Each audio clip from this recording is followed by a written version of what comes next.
Akhirnya setelah trial 3 kali, ini menurutku roasty yang paling enak. Ternyata gampang banget. Kemarin 2 kali aku bikinnya salah, nah ini tak kasih tahu caranya ya.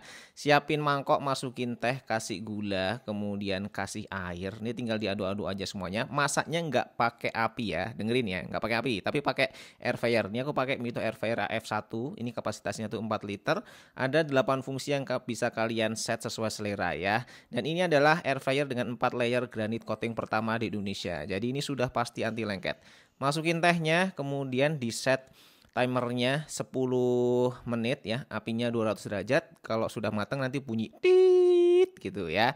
Kemudian dikeluarin dulu, kasih susu 200 ml atau 250 ml juga boleh ya. Kemudian masukin lagi, dipanaskan lagi kurang lebih sekitar 10 menit dengan waktu dan suhu yang sama.